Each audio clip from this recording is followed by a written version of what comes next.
Buenas tardes, doctora y compañeros. Mi nombre es Carla Esther Jimena Pérez Melchor y nosotros somos el grupo número 16. Les hablaremos sobre las teorías jurídicas de la justificación del Estado.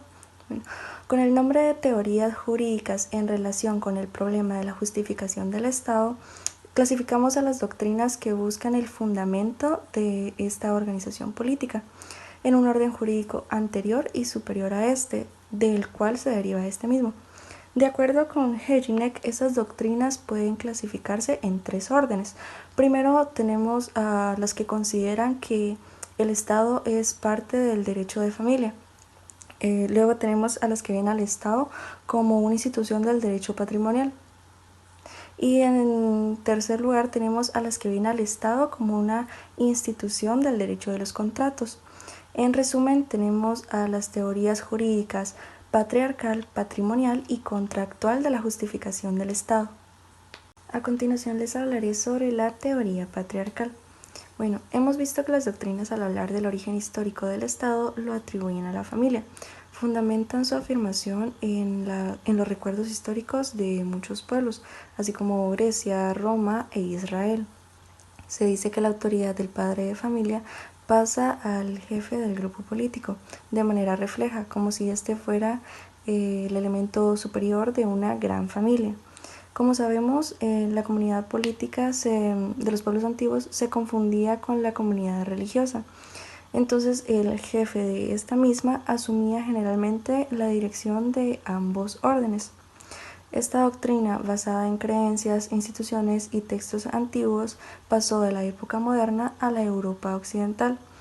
Esta doctrina tampoco busca justificar el poder, solamente trata de encontrar el origen a una de sus manifestaciones, el absolutismo. También podemos afirmar que en ella no encontramos una razón del por qué debe existir el Estado, simplemente nos da una explicación particular del origen histórico de esta institución. Buenas tardes, mi nombre es Sherlyn Dayana Pérez Pérez y hablaré sobre la teoría patrimonial. Dice que también en el pensamiento de la antigüedad encontramos referencias relacionadas con la idea de que el Estado es una institución de derecho patrimonial. Encontramos la idea de que el orden de la propiedad, institución básica del derecho patrimonial de los bienes, precede el orden estatal. Platón en la República considera que el origen del Estado se encuentra en la unión de distintas profesiones económicas y en la necesidad de agruparse las diferentes ocupaciones humanas para satisfacer las necesidades individuales. Cicerón, por su parte, rotundamente dice que el motivo de la formación del Estado se encuentra en la protección de la propiedad. Es decir, que en el pensamiento antiguo vemos claras referencias a considerar patrimonial la justificación del Estado, al suponer que se trata de un organismo protector de la propiedad. No obstante que el punto de vista que tiene es unilateral, pues no podemos considerar que el Estado sea exclusivamente un organismo dedicado a proteger la propiedad a causa de la existencia de la propiedad y para protegerla. Esta idea puso de manifiesto la importancia que se daba a la posesión de tierra para alcanzar y ejercer el derecho de autoridad.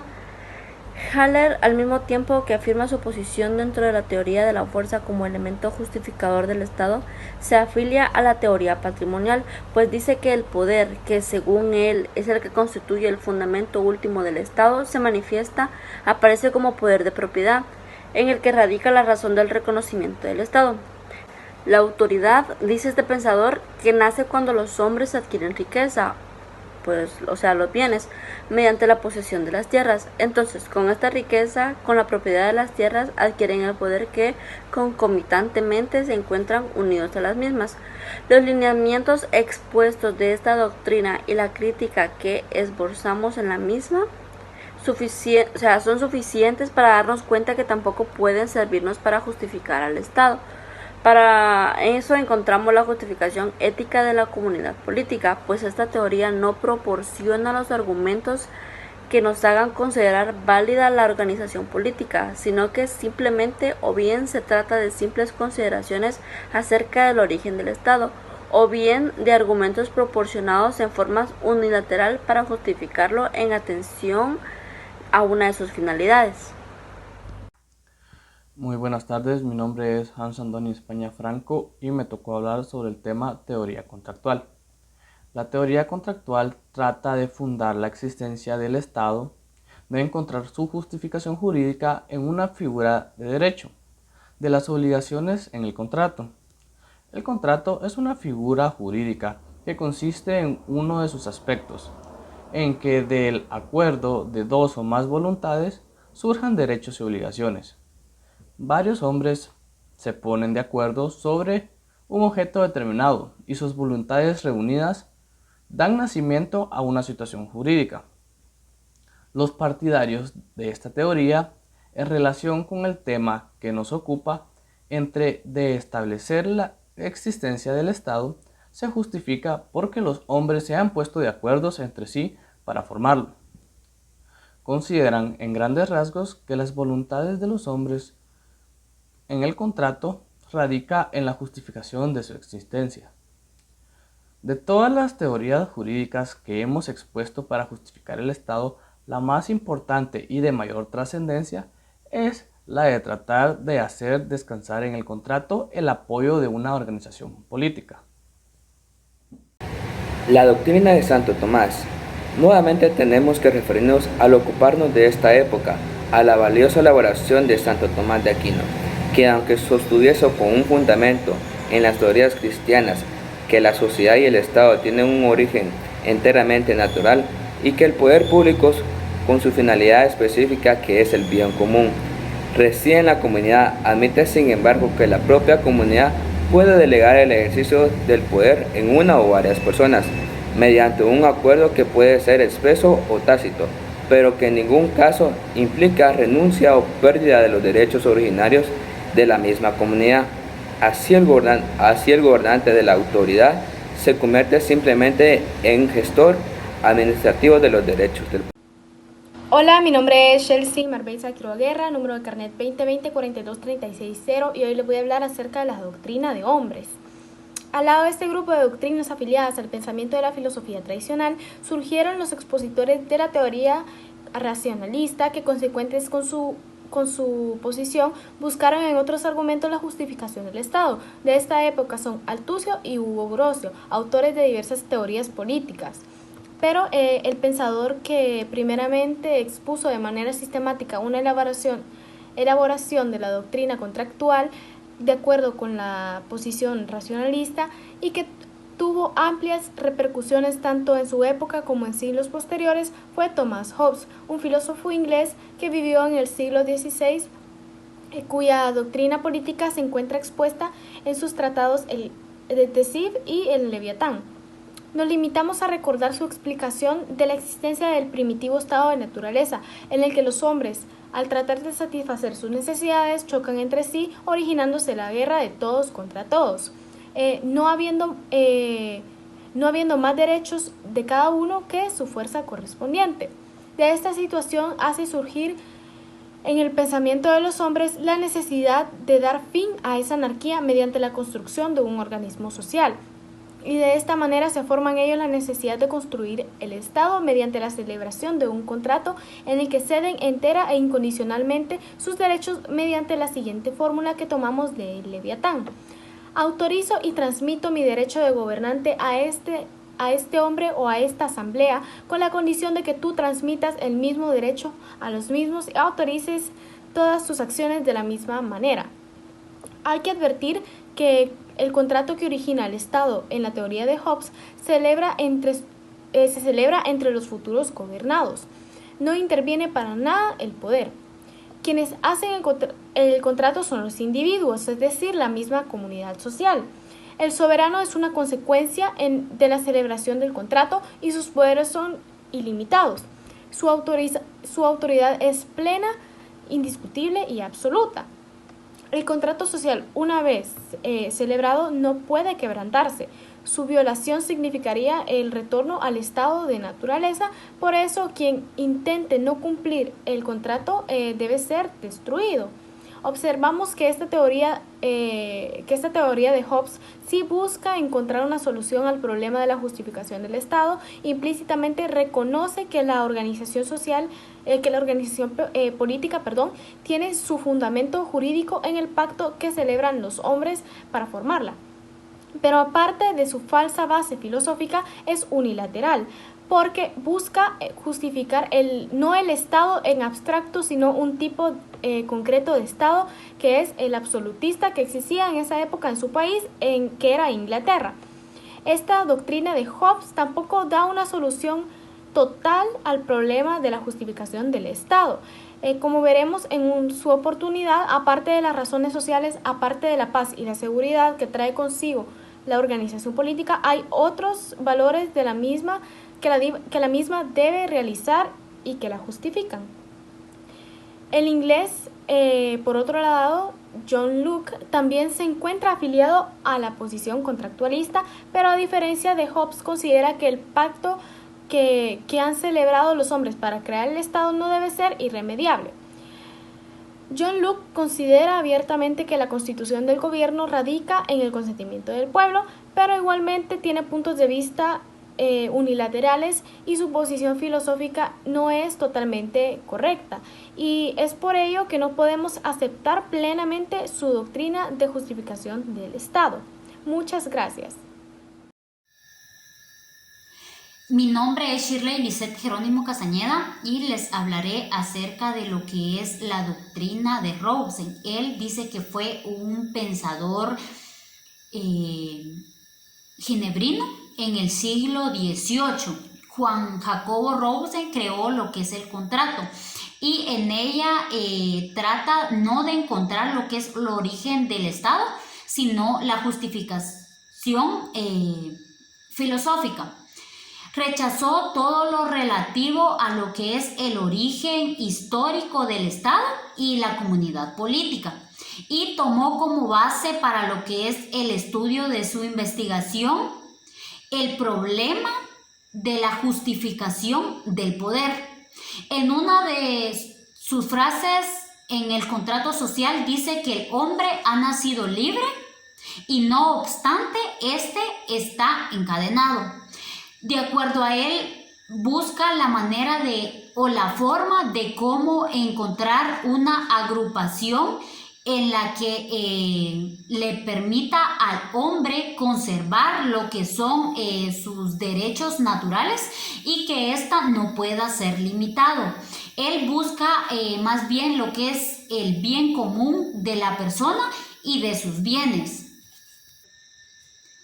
Otro de los filósofos, como lo fue Kant, que es un filósofo alemán en el siglo XVIII y principios del siglo XIX, elaboró lo que era un sistema filosófico político contractualista de lo que es la justificación del Estado. Él afirma la idea de Rousseau, en la cual define al contrato social como un sistema imperativo de la razón práctica, de lo que es la suerte, de tal manera debe ser construido de acuerdo con la idea de lo que es el pacto del contrato social. Les saluda Paulina Araceli Agustín Mendoza. En esta ocasión les hablaré acerca de la crítica de las teorías contractualistas.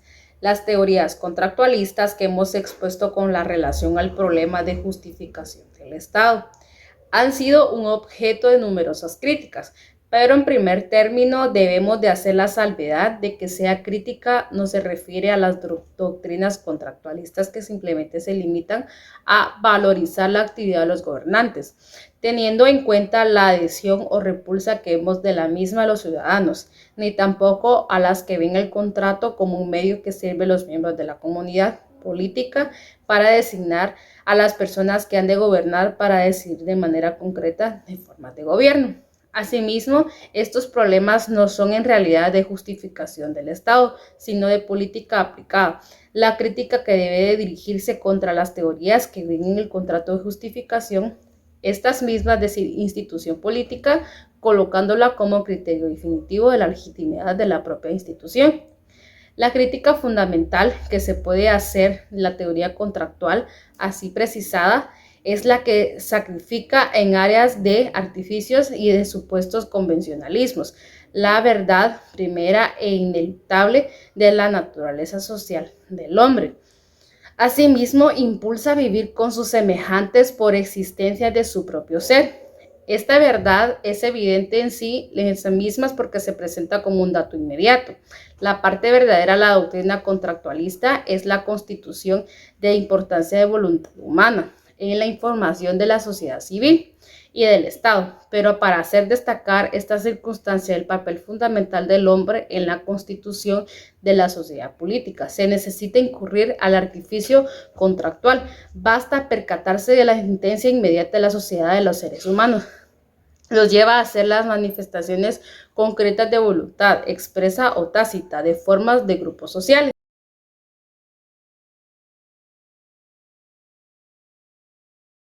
Asimismo, las diversas doctrinas de justificación del Estado. Como primer punto están las teorías morales de justificación del Estado, las cuales son teorías éticas morales de justificación del Estado, las doctrinas que tratan de justificarlo por demostración primordial, ya que es un producto de necesidad moral de los hombres. En realidad, la mayoría de los pensadores elaboradores de justificación del Estado en la antigüedad se citan los hombres de Platón y Aristóteles. Son tributarias de ellas. En todas las teorías teológicas, la justificación del Estado encontramos mezclas en forma más o menos extensa, doctrinas morales o de justificación. Todas estas llevan dentro de sí argumentos morales de justificación, puesto que la necesidad es moral. Estas doctrinas aportan indudablemente fundamentación importante de la existencia del Estado, otra vez que la comunidad política rectamente establecida por medio del orden jurídico. Muchas gracias. Mi nombre es Karen Giovanna de la Cruz Romero. Mi número de carnet es 2017-43556. Yo les hablaré sobre lo que es la psicología de justificación del Estado. Esta teoría fue iniciada por Aristóteles, que magistralmente puso en relieve la disposición natural del hombre para formar una sociedad. Por lo que esta teoría psicológica es la que nos hace descansar la legitimidad del poder en la tendencia de impulsar innatos en los humanos que nos llevan a formar la sociedad, por lo consecuente, al Estado. Consideramos que el Estado es una necesidad histórica, argumentación positiva de la solución de los problemas de la justificación de la existencia del Estado. Como esto resulta así, no artificial, sino derivada de la propia realidad del hombre. Ahora les hablaré sobre la teoría solidarista. Esta teoría hace descansar la justificación del Estado en la sociedad, que impone cargos y beneficios de los hombres que de forma equitativa, por lo cuanto nos muestra que hay obligaciones como también así hay derechos en la sociedad. Esta doctrina, en esta doctrina nos encontramos a Donti. Donti se basa en el hecho que la solidaridad es para fundamentar un reglamento jurídico objetivo en el que se señala límites de las acciones de los gobernantes. O sea que en esta teoría es donde la solidaridad, que está basada en lo que es la población, o sea, el Estado en sí, ellos limitan el poder a los gobernantes. En la doctrina de Donti, Carlos Ruiz de Castilla, en su Manual del Derecho Político, justifica que el poder por el origen, sino exclusivamente por la función que realiza. No hay título de legitimidad para el poder, sino únicamente un modo correcto de ejercerlo. El apoyo de la justificación del Estado debe buscarse en su necesidad natural, acorde con las exigencias de la persona humana que lo forma y que sirve de él para su perfección. Hemos visto que el hombre aislado no puede obtener su perfección. Necesita de sus semejantes para satisfacer sus necesidades individuales, es decir, que en forma natural le hace falta la vida de relación, y al existir esa relación de manera necesaria como algo derivado de sus cualidades intrínsecas de persona humana. Esa convivencia solo marchará de manera armónica si se encuentra regulada por un orden jurídico que señale los lineamientos de las acciones de los sujetos de esas relaciones señalando las esferas precisas de sus derechos y deberes. Ese orden jurídico entraña como requisito esencial su imposición imperativa para que tenga validez como tal, y esa imposición entraña a su vez la existencia de un poder que la efectúe. Así parecen justificados todos los elementos del Estado. Por eso cae por su base la doctrina anarquista, que niega la necesidad del poder y por ello combate su existencia. Como dice Jellinek, si se acepta como buena la doctrina de que la voluntad racional individual ha de ser del fundamento último de las instituciones sociales, resulta imposible la coacción jurídica y lo que realmente aparece en este carácter es llanamente la fuerza.